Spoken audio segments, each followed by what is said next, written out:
Desiguales, capítulo miércoles. Hoy es el Día Mundial del VIH-Sida. Vamos a repasar algunas estadísticas mundiales y de la Argentina, pero tengamos algo en mente mientras repasamos estas estadísticas. En función de las herramientas con las cuales se le puede dar pelea a esta epidemia, se podría haber avanzado mucho más de lo que se hizo. Y la clave para que no se haya podido hacer es la desigualdad. Vean estas estadísticas mundiales. En el 2020, en todo el mundo vivían con VIH 37.700.000 personas. En ese mismo año, 2020, 1.500.000 personas contrajeron la infección por el VIH. Y miren este número, 27.500.000 personas tuvieron o tenían acceso a la terapia antirretroviral en el año 2020. La diferencia implica quienes todavía no han tenido acceso a medicamentos o a servicios de la salud para hacer frente, insisto, a este virus. Y en la placa siguiente tenemos información sobre qué es lo que pasa en la República Argentina. La fuente es el Ministerio de Salud. Se estima que 140.000 personas viven con VIH en nuestro país. El 17% de esas personas no lo sabe y el 65% de esas 140.000 personas conoce su diagnóstico y se atiende en el subsistema público de salud. Son más de 65.000 que se encuentran en tratamiento antirretroviral en el sistema de salud público. Sabemos que en la Argentina el trabajo de la Fundación Huésped es un ejemplo sobre cómo se concientiza, cómo se lucha para erradicar esta epidemia. Tenemos un mensaje de Leandro Can, lo compartimos. En este Día Mundial del SIDA, me parece importante recalcar que si algo aprendimos en estos 40 años de VIH es que mientras no logremos trabajar sobre las desigualdades en el acceso a la salud, en el cuidado, en el tratamiento, las mejoras que podamos lograr desde el punto de vista científico no van a poder llegar a todas y a todos y entonces no vamos a poder controlar la epidemia. Claro, ¿no? Así es. Y cuántas cosas también en paralelo con el coronavirus. Es decir, las desigualdades y la mezquindad o la orientación más mercantil y no en términos de solidaridad y de trabajo para que mayor cantidad de personas puedan acceder a los servicios de salud y medicamentos, hacen que sea todavía, desde hace demasiado tiempo, difícil dar esta pelea. Para dar un dato más, a pesar de contar con todas las herramientas para terminar con la epidemia de VIH en la Argentina, los datos en nuestro país son estables desde hace una década. Y esto dice muchísimo. Vamos a, por supuesto, continuar hablando del tema. Quiero agradecerle a Leandro Can y a su padre Pedro Can por el trabajo hecho siempre desde la salud pública también y desde la Fundación para todos los pacientes y generando conciencia, ¿no? Yo recién recordaba antes del aire la famosa publicidad con la que uno se encontraba en la calle. Los besos no transmiten VIH, transmiten amor. Eso fue un mensaje para los que en ese momento éramos chicos, lo veíamos y lo entendíamos. Hoy lo que podemos decir desde la televisión pública es: usa preservativo, usa campo de látex, cuídate, porque el virus se puede prevenir y se puede erradicar. Bueno, muy bien. Una de las cosas que nos marcan en esta edición de Desiguales, y lo otro tiene que ver con el bombazo noticioso del día, tiene que ver con el procesamiento del expresidente Mauricio Macri en el espionaje ilegal, que para el juez está confirmado y que además el propio expresidente, tiene responsabilidad sobre familiares de las víctimas del ERP San Juan. Tenemos toda la información sobre este procesamiento con Luciana Bertoia, por supuesto, quien viene siguiendo el caso, quien hoy a la mañana incluso hablaba con nuestros productores y le decía: yo sospecho que esto en los próximos días o hoy va a ocurrir. La pregunta es ¿por qué no? ¿Qué material demuestra hoy en su fallo el juez Martín Baba para decretar este procesamiento que viene de la mano de un embargo de 100 millones de pesos y de la prohibición de salir del país del expresidente, aunque en este momento se encuentra en Chile? Así es, no es sospecha, no es intuición, es gran laburo de Luciana Bertoia, que hoy primerió con esta información, pero además de primeriar le da contexto porque conoce muy bien la causa y ahora vamos a ver qué es lo que pasa a partir de ahora. Seguramente va a haber una apelación y qué pasa después. Y las repercusiones políticas de este notición que tiene que ver con el procesamiento del expresidente Mauricio Macri por una actividad que no es la primera vez, no es la única investigación, se ha dado sistemáticamente alrededor del hacer político, comillas, del expresidente desde que es jefe de gobierno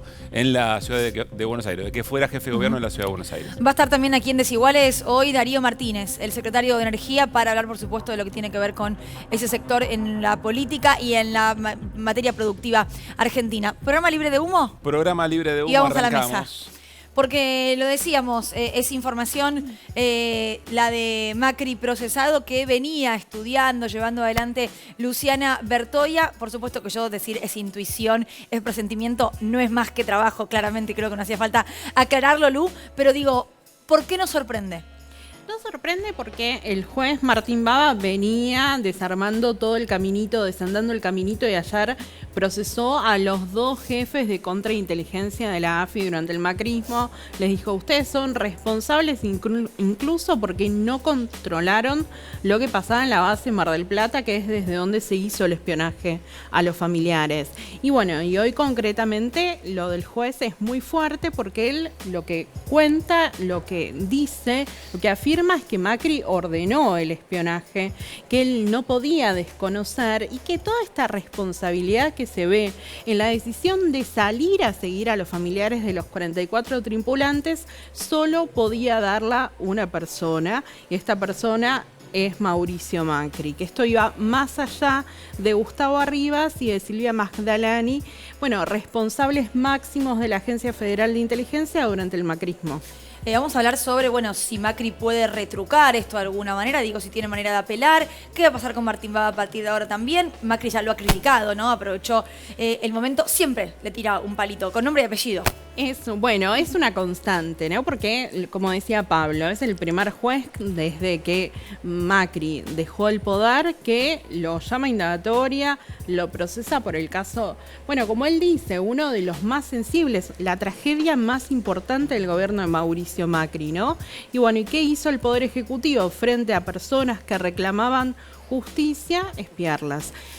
Para anticiparse a ver cuáles iban a ser los reclamos de los familiares, ¿no? Esto es lo que dice Baba. Bueno, ahora vamos a analizar el fallo con Luciana, pero claro, esto ha tenido enormes repercusiones políticas, Nico Fiorentino. Sí, porque cae, chicos, en un momento en el que Juntos por el Cambio está como con todas las heridas para afuera. Sí. Básicamente después de lo que fue la presentación, viste que fue como el cumpleaños de 15 de Carrió, la celebración de los 20 años de la coalición cívica, que era como, si en cualquier canal donde va se siente libre de humo, entre otras cosas, imagínate en el aniversario 20 de la coalición cívica, estaba más de local en su vida, y eso se marca mucho con lo que tiene que ver con la situación de Mauricio Macri, porque Mauricio Macri es de alguna manera el balance de todas esas internas. Hay actores que lo necesitan menos empoderado para crecer ellos con el poder entre Juntos por el Cambio. Hay actores o actrices, en este caso como Carrió, que lo necesitan como balance, como equilibrio de lo que ella considera los conversadores, los acuerdadores sería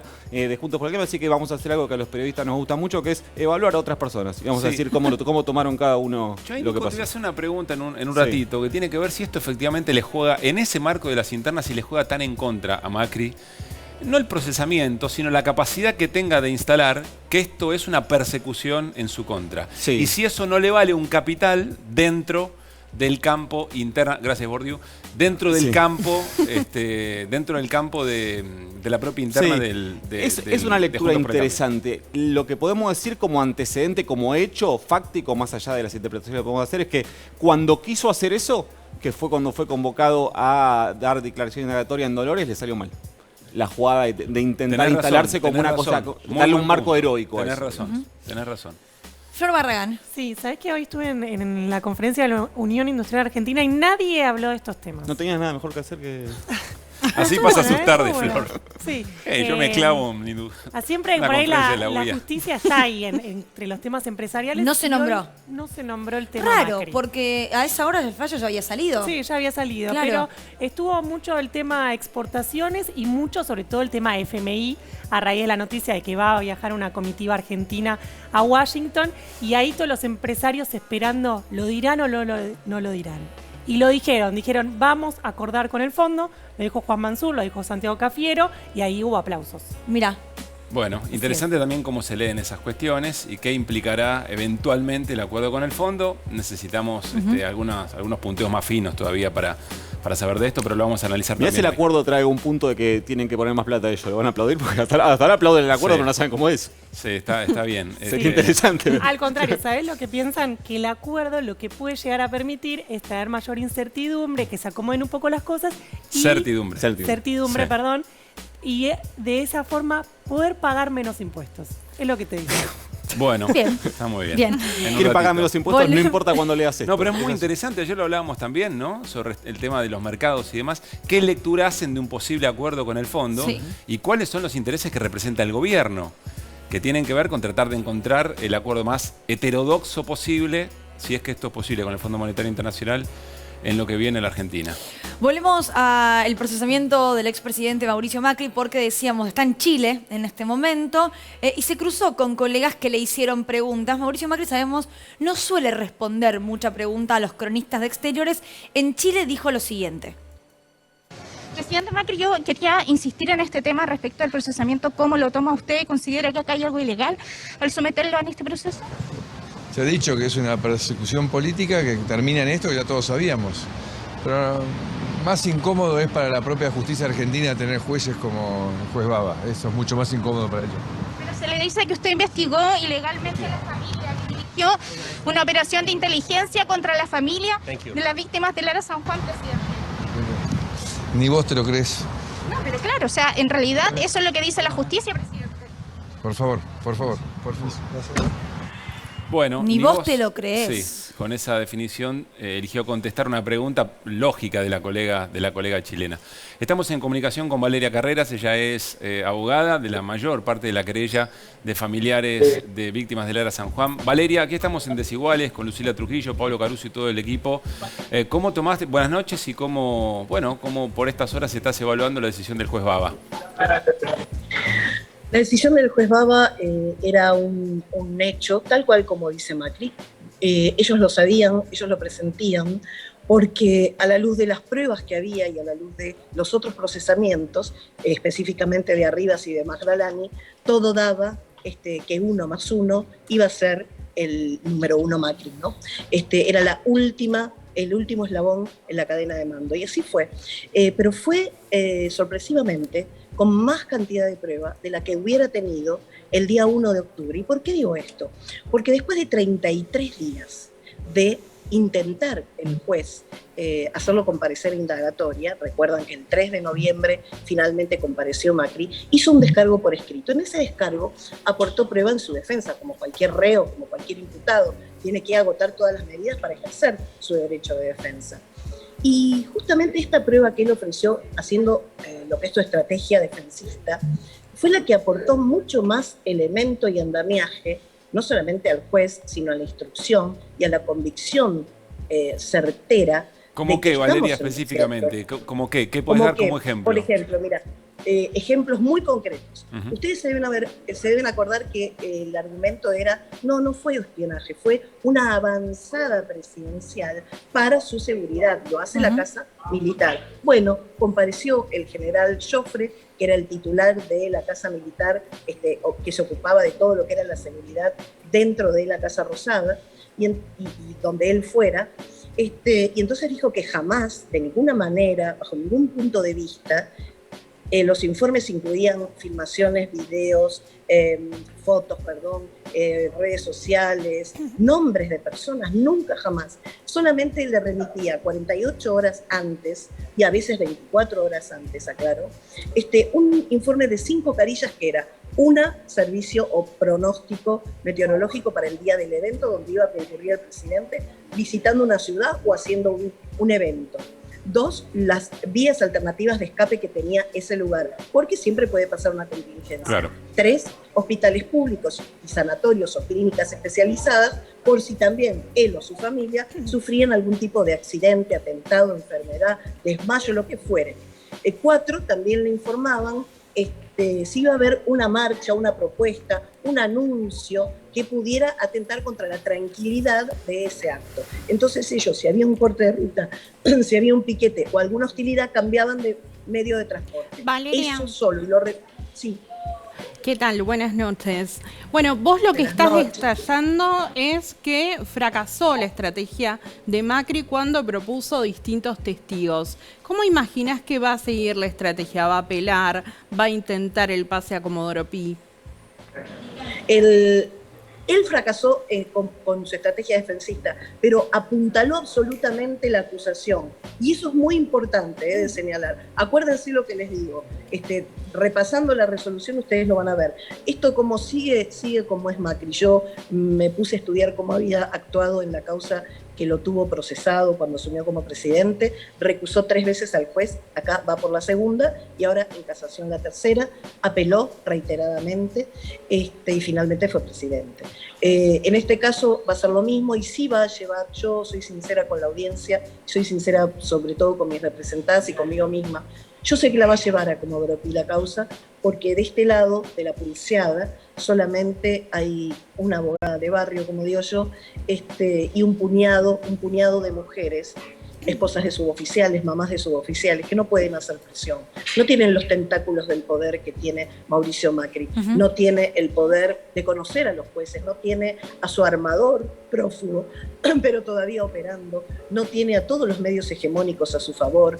Nosotras no tenemos nada de todo eso y lo tiene Macri. Macri tiene, no se olviden que para desplazar al juez Baba, lo que hizo fue un comunicado de la fuerza opositora, de Juntos por el Cambio, pidiendo la remoción de un juez. Díganme si esto no es antidemocrático, antirrepublicano, ¿no? La injerencia en otros poderes. Sabemos que se viene una catarata de agresiones, como hoy el presidente también manifestó, bueno, ya los 100 millones los van a tener, los vamos a ver inmediatamente y voy a apelar inmediatamente. No, expresidente, no se trata de eso. Usted es un procesado ahora y nosotros queremos la verdad y justicia. El tema de los millones es un tema que la justicia lo prevé para dentro de un futuro. No minimicemos esto al nivel de la indemnización. Y permítanme decir algo. Como querella mayoritaria, nosotros no vamos a pedir la aplicación de la doctrina Irurzum. Estamos en contra de adelantarnos a supuestos impedimentos o obstaculizaciones de uno de los procesados, porque eso es lo que he combatido siempre, el debido proceso. El debido proceso tiene que ser también para los que consideremos culpables. Por ahora es inocente hasta que esa sentencia firme. Doctora, gracias por su tiempo. A ustedes por cubrir esta noticia siempre. Gracias. Lu Bertoya, Nico Fiorentino, los nombro los dos porque lo que mencionaba la doctora Valeria Carreras tiene que ver con la justicia, pero tiene que ver con la política, ¿no? Dice, hubo un comunicado de la principal fuerza opositora cuando Mauricio Macri fue a Dolores. Bueno, hoy hubo una catarata de tweets de incluso quienes son querellantes en otra causa de espionaje ilegal de Mauricio Macri y quienes fueron escuchados, como el propio Diego Santilli. A mí eso no me deja de sorprender. Escuchados, seguidos, personas infiltradas en sus propios ámbitos cotidianos. Digo, mi pregunta ahí es, ¿no les importa? ¿No son conscientes? Me parece que forma parte de una estrategia política, no hay que medirla más que en ese sentido. A mí me resulta interesante quienes no. Se manifestaron, por ejemplo, venimos hablando de las internas, hay sectores del radicalismo que nunca acompañaron a Mauricio Macri, sí por ahí Mario Negri, que es quien dio el respaldo de Macri, Carrió para dar la pelea, lo que yo llamo la guerra a los despachos, que se viene, creo que la contó Pablo ayer, que se viene dando en el Congreso, pero sí me parece a mí que a veces en la política hay que tratar de evitar sustanciar lo que se hace público con lo que pasa internamente, porque lógicamente políticamente Larreta y Vidal, por ejemplo, por dar dos casos, pagan el costo político de quedarse pegados a Macri en un escenario de procesamiento, pero después ese procesamiento, por un ratito lo vamos a ver, en la pelea política del día a día de Juntos por el Cambio juega distinto, no le juega tan en contra. Me parece que también lo que está pasando es que se corre el eje de la responsabilidad política, ¿no? Estamos discutiendo únicamente la causa, pero acá tenías una AFI controlada por el amigo de Mauricio Macri, a quien hizo volver de Brasil, por Silvia Magdalani, que Macri dice me la pidió Gabriela Michetti, y el otro día Carrió en una entrevista decía concretamente, bueno, Yo le creo a Macri. Macri en lo que le fue mal es en lo que no desarmó, que fue la AFI. Y justamente acá está procesado. Claro. Vamos a compartir partes del fallo, Lu. Sí, cómo no. Vamos a ver en pantalla. Esto es el inicio. Dice, no, perdón, no es el inicio. Dice el Gobierno Nacional que el imputado encabezaba, espió ilegítimamente a los protagonistas de una de las mayores tragedias que se vivió en su gestión. Ello se hizo, entre otras cosas, con el objetivo de anticiparle a Mauricio Macri cuáles eran los movimientos y los reclamos que existían en ese colectivo de familiares. Bueno, concretamente el juez dice Macri ordenó, posibilitó, dio los recursos, puso a la gente para que se espiara. Y acá hubo una orden deliberada. Hay algo que dice el juez, es este colectivo de familiares era de un interés primordial para el macrismo porque este era el tema más importante entre 2017 y 2018. Dice, ¿por qué la AFI, por ejemplo, cuando Macri estaba en Mar del Plata y tuvo una reunión con la mesa de pesca, no hizo informes? Sí, de lo que se trataba era de garantizar la seguridad del presidente, ¿no?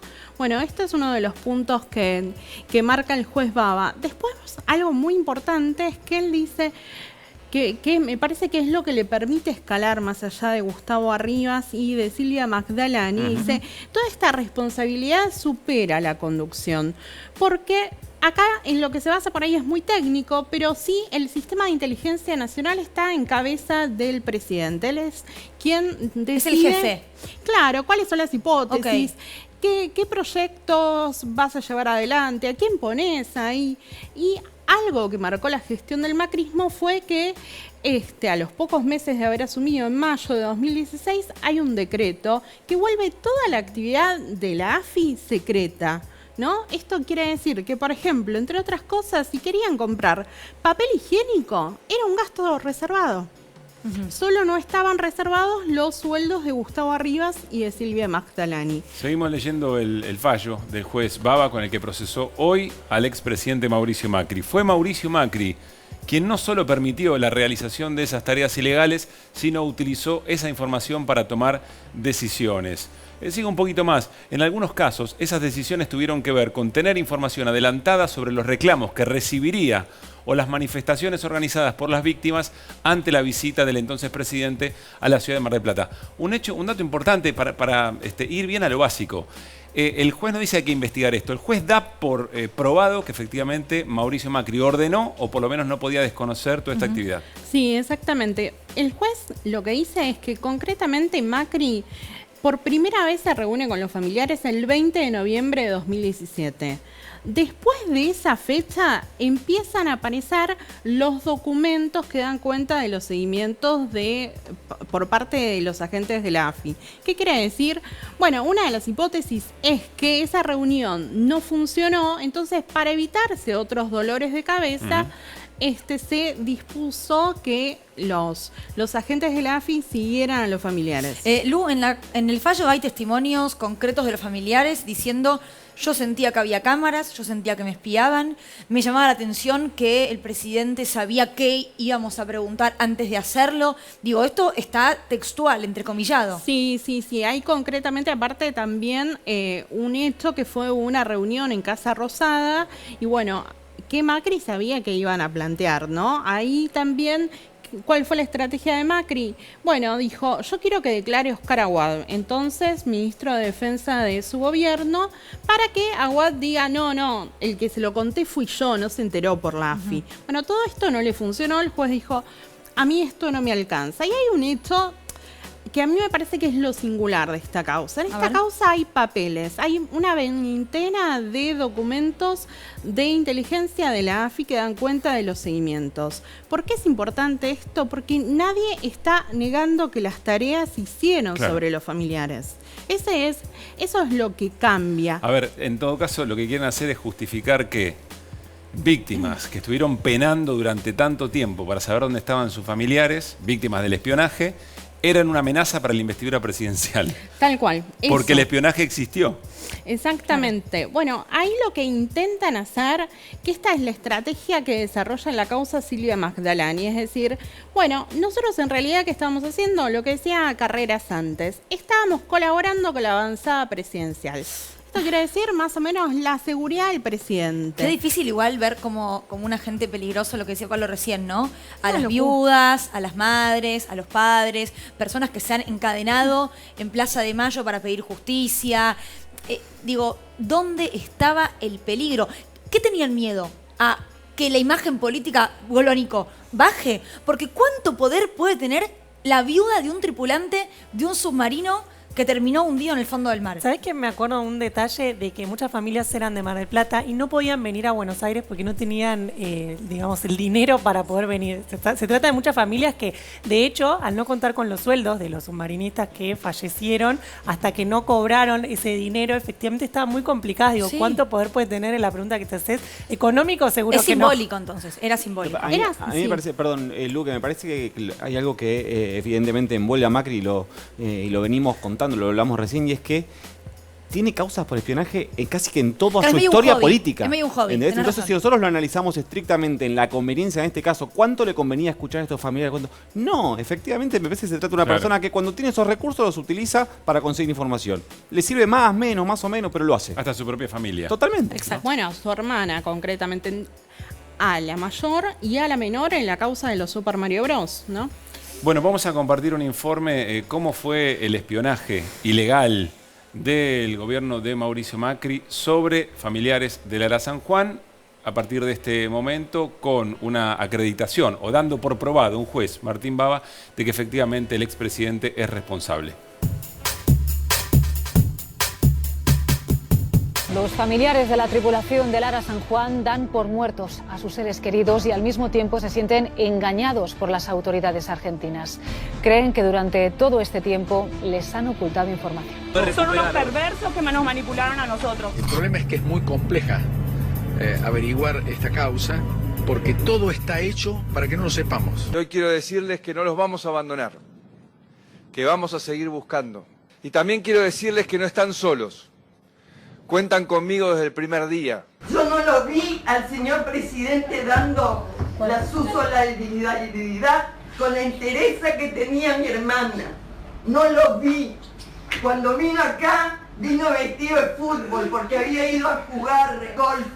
Sí, quería venir a saludarlos y decirles que estamos haciendo todo lo posible. Y mi hermana está explotada en el fondo del mar. El contraalmirante Enrique López Maceo declaró ante la Cámara Federal de Comodoro Rivadavia, hizo una revelación.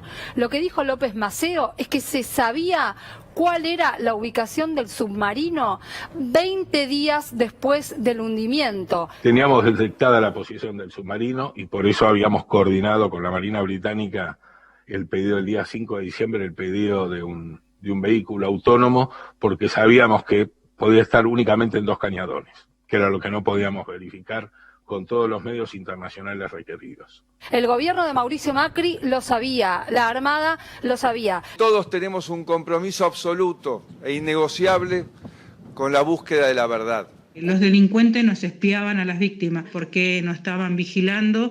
¿Por qué tuvo que meterse en nuestros teléfonos? A mí me borraron mensajes que yo tenía guardados de mi hijo. No hubo privacidad en los mensajes, en las llamadas, no hubo privacidad nuestra en nuestro andar diario. Nos han mentido desde el primer día, nos espiaban.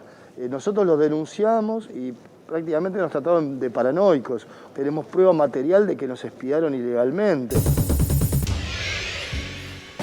En instantes vamos a dialogar con Darío Martínez, secretario de Energía, ya está aquí en el estudio de Desiguales. Pero antes, Nico, lo que decíamos, el apoyo político explícito de las últimas horas. Sí, que vamos a ver ahora cómo se diferencia, por eso discutíamos recién entre lo público y lo privado. Vamos a ver dentro de la interna de Juntos por el Cambio quiénes saldrían beneficiados con un Macri debilitado. Esto significa que el procesamiento de Mauricio Macri va a ser determinante en las internas, nos falta un montonazo, pero sí está claro que hay actores dentro de Juntos por el Cambio que podemos empezar a ver, creo que ahí los tenemos, sí. Bueno, ganadores y perdedores. Ganadores y perdedores es un poco un capricho medio periodístico, ¿no?, que tenemos, pero bueno, lo vamos a sostener ahí.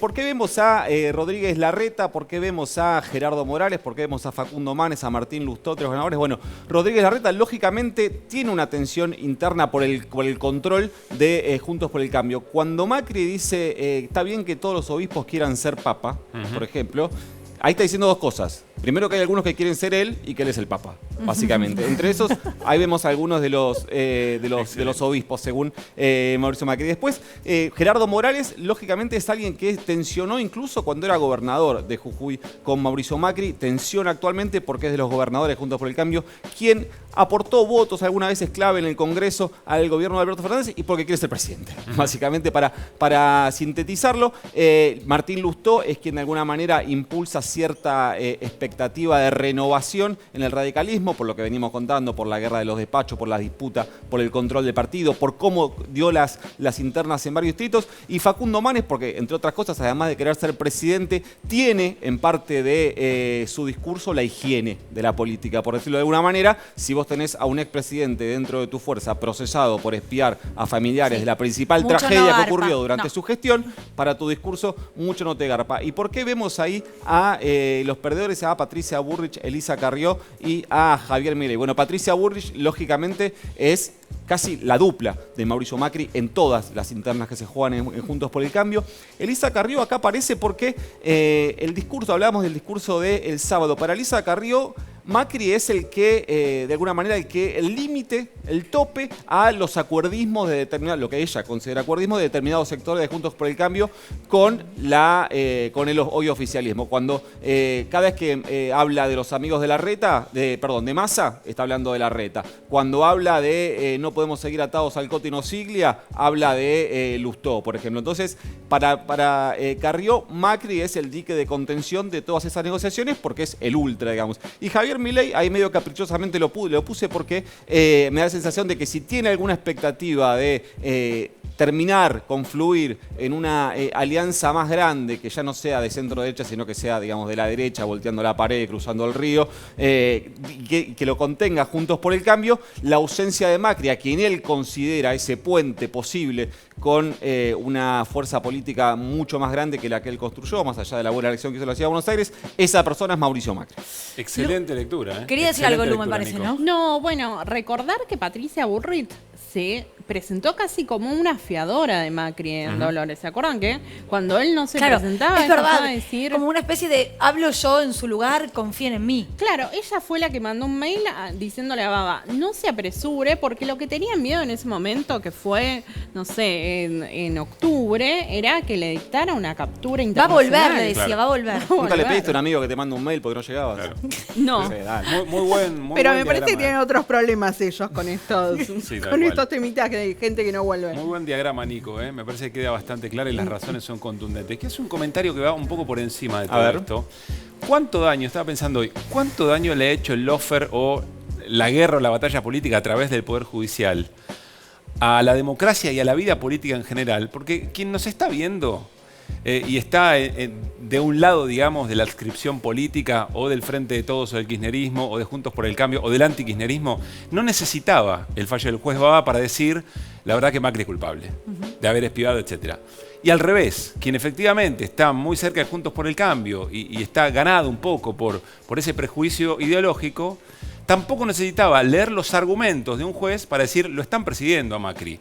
Con lo cual tengo la sensación de que un procesamiento, ni más ni menos que un expresidente, no tiene el peso que hubiera tenido en otro momento. Es decir, está todo muy diluido en términos de la palabra del Poder Judicial. Por eso es que, me parece a mí, hay que recuperar efectivamente y renovar la justicia, ¿no? Y exactamente, un procesamiento, una sentencia, un fallo de la Corte. Son cosas muy eso. contundentes, Sí, claro. pero Y han perdido mucho peso. Ha perdido mucho peso. Para mí el gran ejemplo es el 2x1 de la Corte Suprema de 2017. La Corte ahí se enfrentó a una Plaza de Mayo, plazas en todos los lugares y terminó dando vuelta a una doctrina que estaba sentando, pero también pierde mucha legitimidad, ¿no? Pero, chicos, ante cada fallo importante, ¿cuánto tardamos en leer en los principales portales políticos este título? Que es, ¿quién es el juez que... Exacto. ¿Quién es el juez Exacto. que... Pasa Y todo la el foto. tiempo. Bueno, Y la foto, yo claro. le preguntaba hoy temprano a Luciana cómo sigue y ella me daba nombres de quiénes pueden ser las cámaras que van eventualmente a tratar el tema, la recusación de Macri. Y todo se resume a, es tal apellido, entonces ya sabemos que Este va... fue al padre, que juega- este no, Claro. este fue Olivo, este no. Por eso Tal cual. digo, está Tengo muy una última podrido, pregunta ¿no? para Lu. ¿Vos coincidís con Valeria Carreras en que esto termina en Comodoro Pi?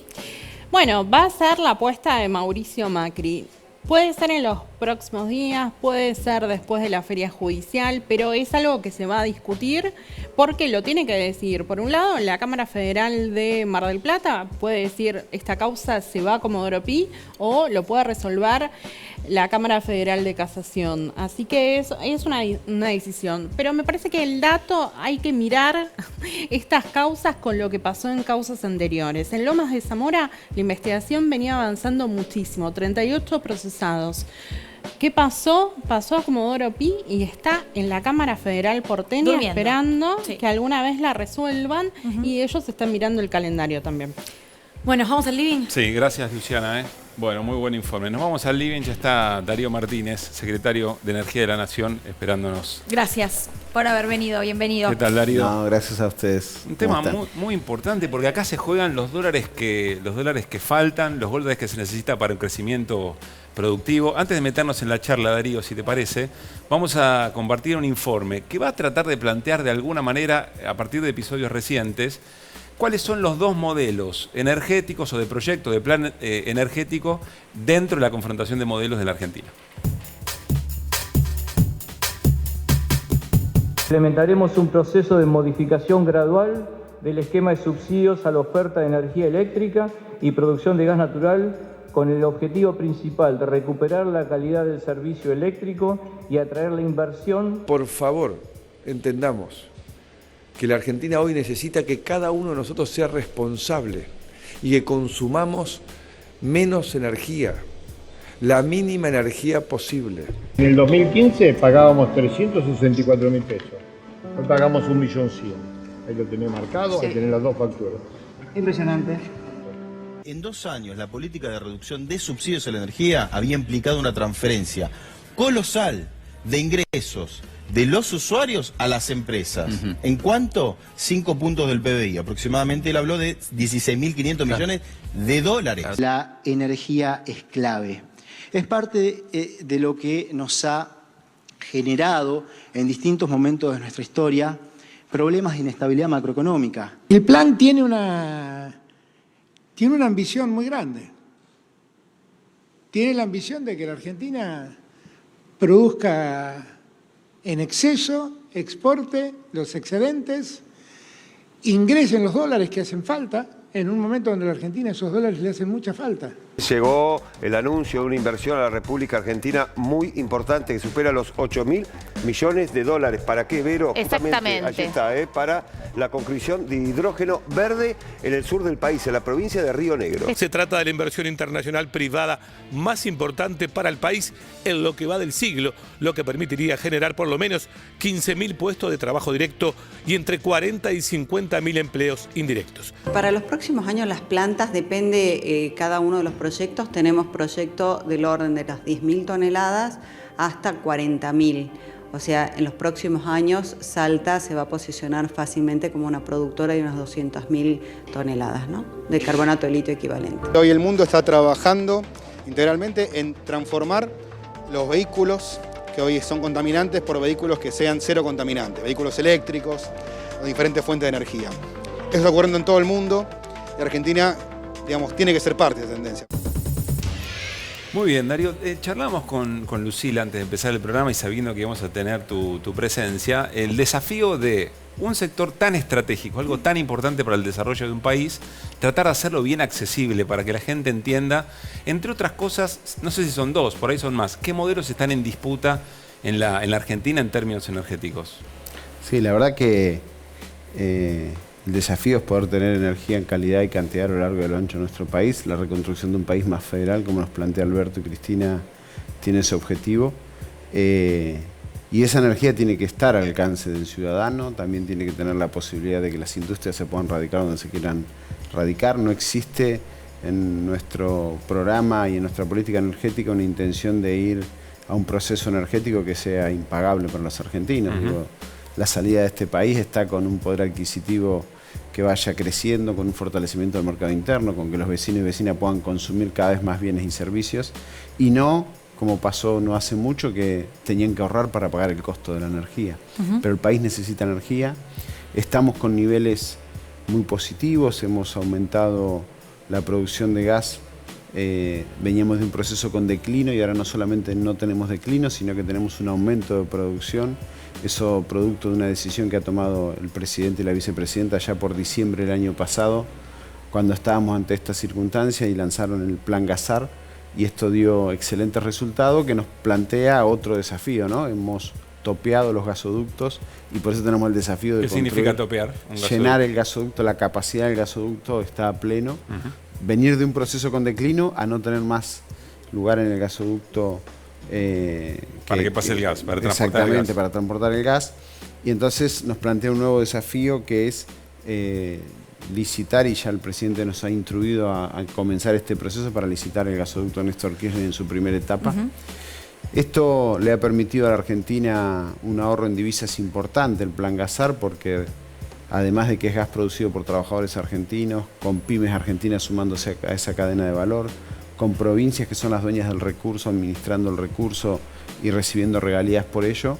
Además de eso, es un gas mucho más barato que importar GNL en cantidad con los precios internacionales que se han ido a cualquier lugar. Me surgen varias preguntas. Sí. Me surgen varias preguntas. Primera que le hago y es muy breve porque es un sí o un no. Hoy Argentina consume todo el gas que produce o también tiene que importar. No, y la Argentina frenó el declino, pero sigue importando gas. Seguimos importando gas de Bolivia y seguimos trayendo GNL, que hoy está a un precio, bueno, de locura, porque cobran cualquier cosa por el GNL. Lo que logramos con este Plan Gasar es producir más gas propio y tener que importar menos, pero la Argentina sigue importando. Queremos seguir un proceso donde dejemos de importar definitivamente. Ahora, para eso necesitamos una obra de transporte, una obra de infraestructura como el gasoducto de Néstor Kirchner, que nos va a permitir inyectar en sus 2 etapas finalizadas unos 40 millones de metros cúbicos, y eso nos resolvería el problema de la importación. No deberíamos traer más los barcos, ni a Escobar ni a Bahía Blanca. ¿Y eso? No deberíamos más quemar combustible para generar electricidad, que es un esquema de transición energética donde también tenemos un mandato. ¿Y ese proyecto de encararlo. ¿De cuánto tiempo sería? ¿Qué plazo sería? Queremos licitar ahora a fin de año para poder estar en el invierno del 2023 inyectando ese gas. La primera etapa, ahí lograríamos inyectar unos 24, 25 millones de metros cúbicos con la primera etapa del Néstor Kirchner, más unas obras anexas que necesitamos para colocar ese gas. Y en una segunda etapa ya llegar a los 40 millones, pero en el invierno del 2023 nosotros deberíamos estar inyectando aún más gas argentino y dejando de importar GNL. Ahora voy a las preguntas que por ahí me hacía yo en mi casa hoy antes de venir, que tienen que ver con, por ejemplo, el aumento de tarifas. Usted recién lo mencionaba, en la gestión anterior hubo aumentos impagables en muchos casos, clubes de barrio que tuvieron que cerrar sus puertas, pymes que no podían llegar a fin de mes, familias que no podían directamente tener el aire acondicionado prendido porque si no, no podían comprar comida. Se habla ahora de la segmentación, de la famosa segmentación. ¿Ya ocurre? ¿Cuándo va a empezar a hacerse? ¿Qué tenemos que hacer los usuarios? ¿Y de cuánto va a ser el aumento? Sí, primero déjame decirte que el Gobierno Nacional ha tomado una decisión muy importante. Si nosotros hubiésemos aplicado la RTI vigente del gobierno de Macri, hubiésemos tenido que aumentar en más de un 80% el gas y en un 100 y pico % la electricidad, y sin embargo el presidente y la vicepresidenta tomaron la decisión de no aumentar más de un dígito. Por supuesto que estábamos en un esquema de pandemia, estamos saliendo de eso, pero entendíamos que lo primero que tiene que evolucionar antes que las tarifas es el bolsillo de los argentinos y la capacidad de consumir bienes y servicios, que no destines cada vez, como nos pasó en la gestión anterior, de tu dinero en términos porcentuales cada vez más, un porcentaje más alto a pagar los servicios, y eso iba en desmedro del resto de las cosas que vos podías consumir, generando una recesión en sí misma, además de todo el resto de los problemas. Y ahí hubo una decisión muy importante que se aplicó este año. Este año los aumentos no superaron el dígito, con lo cual entendíamos que la evolución más importante es la del salario, la de la capacidad de salario real, en términos reales. Y esto hay que decirlo para entender cuál fue la postura de este gobierno y la diferencia con lo que hacía un gobierno anterior. Dicho esto, luego hay etapas que van a mejorar aún más eso, que tiene que ver con un proceso de segmentación que es muy largo, que va a llevar mucho tiempo, pero que entendemos que el año que viene tenemos que empezar a dar los primeros pasos. Y en ese esquema... ¿Eso quiere decir que el año que viene ya va a haber aumentos? No, esto quiere decir que la utilización de los subsidios tiene que ser más eficiente y más inteligente. En forma fácil de explicar, hay que realmente subsidiar de manera más importante a aquel que no puede pagar el costo de la energía y aquel que sí puede pagar el costo de la energía ¿Y ese tendrá cálculo, menos cómo subsidios. se va a hacer ese cálculo? Bueno, es todo un proceso y estamos generando las bases de datos, pero hay que tener en cuenta los ingresos, hay que tener en cuenta la georreferencia, hay que tener en cuenta el valor de las propiedades. ¿Y va a ser justo? Es muy importante. Y vos calculás que hoy el subsidio se aplica de manera plana. Subsidiamos lo mismo a alguien que vive en Puerto Madero o a alguien que vive en una villa, en una localidad o en un lugar muy vulnerable. Es de la misma manera. Eso no es tan justo. Entonces vas a ver un esquema de subsidio que sea más justo, más inteligente, más eficiente, donde realmente vamos a tener que ir con el subsidio a aquel que realmente la está pasando mal de una manera más importante. Claro. Pero aquel que no necesita, que en términos porcentuales no es un valor importante dentro de sus ingresos, ese es el que va a tener que entender que no hace falta subsidiar. Bien. Flor está con información sobre tema tarifas. Flor. Así es, compartimos algunos datos. Primero vamos a hablar de lo que hablaba el secretario de Energía, el tema del ahorro de divisas. Y cuando hablamos de divisas hablamos de dólares que no hay muchos en el Banco Central y que hay que cuidarlos, y por eso se habla de una política energética relacionada al ahorro de dólares. Lo que vemos en pantalla es justamente cuánto se ahorró el Estado, o sea, todos, digamos, por el plan gas, que fue un incentivo a la producción de gas, 1.200 millones de dólares este año, son las proyecciones, y con este gasoducto que va a estar, digamos, todavía se tiene que licitar, se tiene que financiar, se tiene que construir, pero que podrías ahorrarte más de 2.500 millones de dólares de cara al 2023, lo cual es un montón. Seguimos con lo que tiene que ver con la segmentación, esta palabra que tanto empezamos a escuchar, y ahí mirá lo que son los datos del subsidio al sector energético. 850.000 millones de pesos, este es el acumulado hasta octubre, es decir que ya se ejecutó de lo que se presupuestaba para todo el año, ya casi estás en el 100%, es decir, se va a tener que ampliar el presupuesto en subsidios. Y para comparar, vos decís, ¿esto es mucho o es poco? Bueno, es más que todo el gasto en remuneraciones, eso que pongo ahí, remuneraciones, los pagos que se hacen a todos los empleados públicos del país durante todo el año hasta octubre, los subsidios son mayores. Estos son datos también oficiales. Y por último, para hacer un comparativo de subsidios en el gasto público. Y ahí lo que podemos ver es que en el comparativo los subsidios este año crecieron en términos reales, 37,4%. También creció el gasto en capital, todo lo que tiene que ver con obra pública. Pero mirá ahí todo lo que tiene que ver con las prestaciones sociales, jubilaciones y pensiones, cayó en términos reales. Es decir, tenés una suba muy importante de los subsidios, y en este sentido lo que le quería consultar al secretario de Energía es por qué si Cristina allá casi hace una década llamó al renuncio del subsidio, a esto de la sintonía fina, se habló siempre de segmentar hace casi una década, ¿por qué es tan difícil? Es mi pregunta. Sí, la verdad que es un proceso que yo creo que tiene que llegar para quedarse durante muchos años, y a medida que tengamos más tecnología se tiene que ir perfeccionando. Ahora hay sectores más fáciles de detectar, que son los sectores de más altos ingresos, de muchísimos más altos ingresos, pero por ejemplo no está creado en el Estado el núcleo familiar. En una misma casa puede vivir alguien que tiene muchos ingresos o puede vivir alguien que no trabaja y no tiene ingresos. Todo esto es una conformación, poder acceder a esa información, hay que resolver los instrumentos legales porque no se comparten las bases de datos y está bien que así sea. A nosotros tampoco nos interesa saber cuánto gana cada persona, cuál es el ingreso, cuál es el valor de su propiedad, pero sí entender si está en un esquema donde puede ir a afrontar el costo de la energía o no. Y también si me dejas ampliar en cuanto al plan gas-AR, no es solo el ahorro de divisas, que es muy importante, parte de eso también es ahorro fiscal, que también es importante, pero eso también apalanca desarrollo económico en las regiones, genera puestos de trabajo. Solo con el plan gas se recuperaron 11.000 puestos de trabajo rápidamente, las pymes se van sumando a la cadena de valor, o sea, cada vez más cosas exigimos en los planes de inversiones, que cada vez más cosas se hagan en pesos en desmedro de lo que se importa en dólares.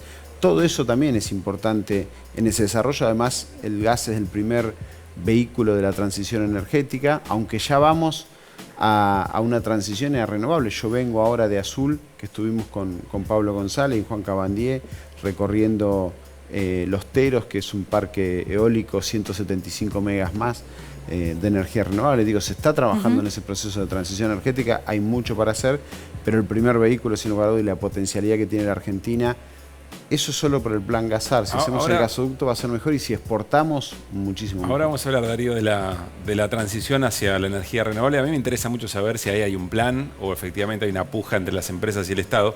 Pero vamos a ir a un corte ahora. Cuando volvamos te vamos a preguntar, a pedir una opinión sobre lo que hoy dijo Aranguren, el ex ministro de Energía de Mauricio Macri.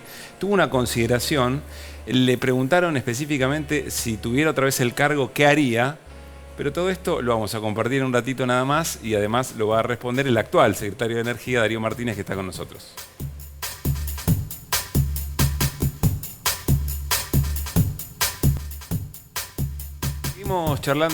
Seguimos charlando con Darío Martínez, el secretario de Energía de la Nación. Es un tema apasionante que me parece no vamos a terminar hoy de abarcar, porque después están las disputas, por supuesto, con el sector privado. ¿Quién conduce? ¿Conducen las empresas? ¿Conduce el Estado? O eventualmente cuando hay un cambio de gobierno, ¿por qué se frenan proyectos que parecen tan virtuosos? Bueno, vamos a ver qué entra dentro de lo que nos queda de Desiguales del día de hoy. Les decíamos, hoy habló el ex secretario de Energía, ministro, ¿no? Era ministro de Energía, Aranguren, y dijo lo siguiente, no lo sabe Darío Martínez porque recién viene de viaje, dijo: el gobierno de Mauricio Macri tenía una idea de no contarle las pálidas a la gente, de no abundar en eso, y él se arrepiente de no haber comunicado más. Comunicar, dijo Juan José Aranguren, y que ese fue el problema. ¿Qué reflexión te merece eso? La verdad que yo lo que te puedo decir, las cosas, nos sirvió de ejemplo las cosas que no tenemos que hacer, la política energética de ese momento. Y creo que comunicaba mucho. El problema no es comunicar, sino tomar decisiones y hacer. Nosotros recibimos, nos tocó en este esquema una matriz energética en algunos casos complicados. Recién hablábamos de Clean on Gas, petróleo también.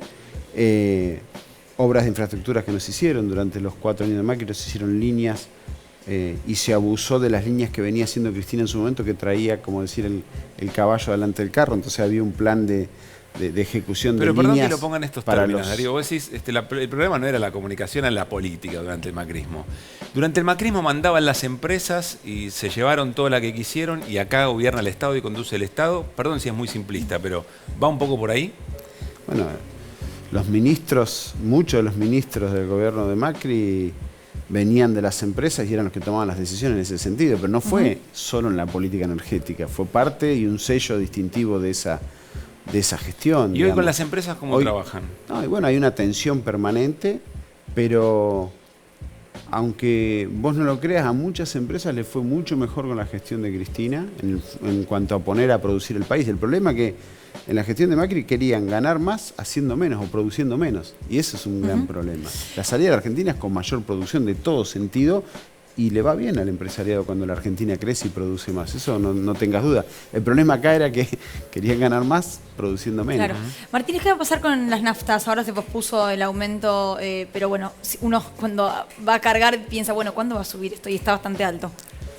Sí, esto recién hablábamos también, digo, lo primero que tiene que evolucionar es el bolsillo y la capacidad de adquirir bien el servicio, y no escapa esto a los combustibles, si bien es algo que define el sector privado. Nosotros hay una tensión permanente para que eso no se dispare. Nosotros acabamos de iniciar el decreto que lo acaba de firmar el presidente para seguir manteniendo congelado el ICL y que esto no implique ante fin de año un incremento. Eso se revisa a nivel trimestral, pero lo que estamos buscando es acoplarlo con la nueva ley de promoción de inversión de hidrocarburos, donde hay un capítulo de cómo se define el ICL y que ya quede definido en la ley y que sea un porcentaje del valor del combustible y no este esquema que estás mirando permanentemente y estás aumentando. Eso es parte entonces de una de las leyes que se entiende, se quieren sacar. Proyecto de ley. Proyecto de ley aún. Ley de hidrocarburos, mal dicho, bueno, ¿no? Claro, ley de promoción de inversiones en hidrocarburos. Nos están echando, va a ser por sí o por no. De ley de hidrocarburos se espera un poco más. El tiempo del Poder Legislativo, vengo de ahí, así que quiero ser respetuoso con eso. Bueno, ¿y va a haber cortes en el verano con altas temperaturas?